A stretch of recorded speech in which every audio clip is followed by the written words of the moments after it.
Alrighty, so yesterday we continued to practice with area of circles, but we focused more on quarter and semicircles. And today we're going to actually work on area of other shapes, which is something that we've done in sixth grade. So hopefully this will be a refresher. If we look below, we have a coordinate plane that contains figure P, which is a parallelogram ABCD. So there are 5 different parts that they want us to complete in regards to this shape. So we're just going to go through each section one at a time. So the first part says to write the ordered pairs of each of the vertices next to the vertex points.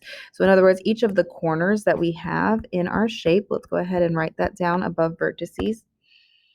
And we're going to see the coordinate points for A, B, C, and D. So again, this is a refresher because we know that to write coordinate points, we do X and then Y. So if I focus on A, I'm going to start with my pencil at 0 and look left and right before I start moving any direction. So I see that A is on the left of where my pencil is currently. So I'm going to go 1. In fact, let me change my color so we can see it different. 1, 2, 3. Now my pencil is right above that point A, so I know that X is -3. And now we look for the Y by going down and counting the jumps.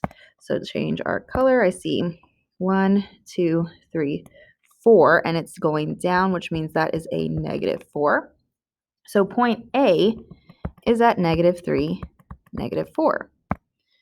All right, so now let's move to coordinate point B. Again, starting with our pencil at point 0, and we're going to look left and right, and I see that it's actually right above 0, which means we are not moving anywhere on the left or right or the x-axis. We're actually going to focus now on the y and count our jumps until we get to that point, which I see is 2 jumps up. So that point is 0, 2. So we're halfway there, moving to point C. 1, 2, 3, 4, 5 on the X and up 2 on the Y. So there's our point C. And now we have point D. So once again, starting at 0, going over 1, 2 spaces.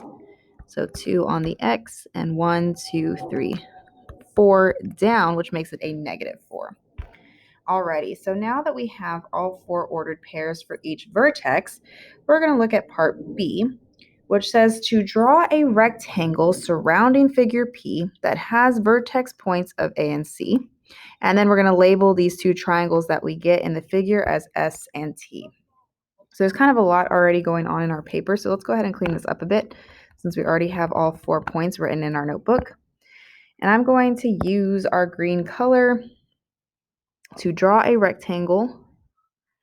So going straight up and over, down and over. So now if I look at my outline, I see that this rectangle is surrounding our parallelogram. And so we have our 2 triangles. So one is S and the other is T. So now we have done the first part of drawing the rectangle and the second part of labeling. So part B was pretty straightforward. Then, if we look at part C, it says to find the area of the rectangle. So first, let's go back and look at our area formulas on our star chart for a rectangle. So I know on my star chart there isn't a formula that specifically says rectangle, but I remember that last year we multiplied the length and the width together to get the area of a rectangle. And we also use the same terms for length and width as base and height. So if I look on the star chart, I do see the formula A equals base times height, BH, but it's next to the term parallelogram. And so this is because rectangles are parallelograms.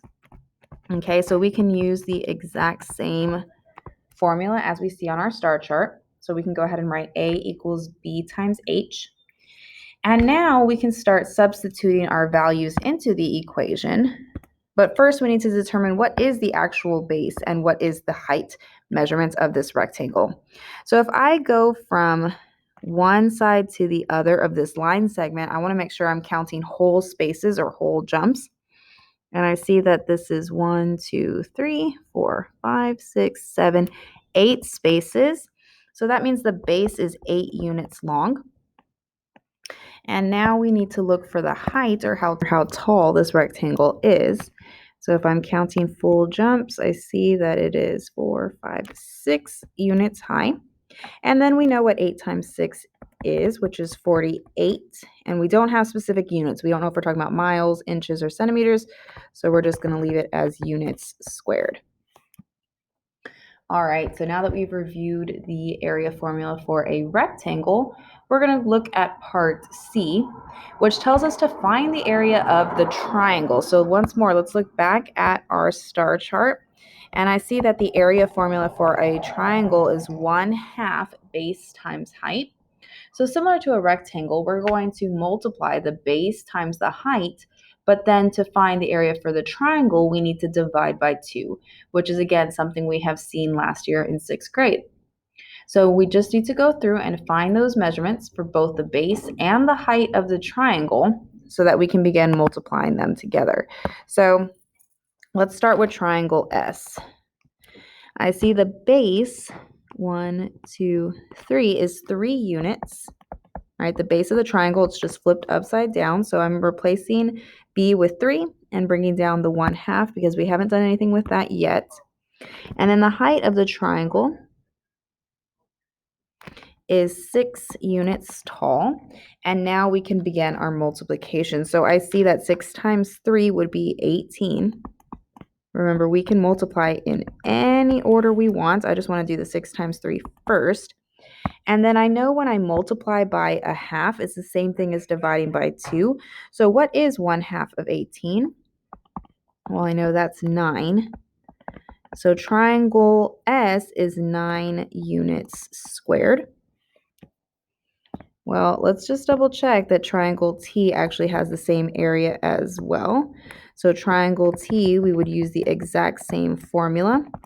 And let's count the base and the height. I see the base is also 3. And the height is also 6. Therefore, this area is also 9 units squared. So we don't have to go through all that multiplication yet because we already have done it in the first one. And so now we've done part D. Finally, we are on the last part. I know we had a lot of steps today, so we're going to look at part E, which is telling us to then use the areas to find the area of parallelogram ABCD. Well, we also know the straightforward formula that we saw on our star chart, which is base times height. So I can actually just find the base by counting the jumps, 1, 2, 3, 4, 5, which is 5 jumps across. And now I know to find the height, I'm going to take it straight up and down. I'm not going to count these diagonals here because that's not how we take height. When you go to the doctor's office, you don't lean over. We go straight up and down. So I'm going to count whole jumps, 2, 3, 4, 5, 6. So it is 6 units tall, and 5 times 6 is 30. So we have 30 square units. So once more, we want to stamp that we need to use our star chart to find the area formulas for each shape. Then we can find the dimensions in the graphs by counting the lengths of line segments that connect from one corner to another. So we have exact whole jumps.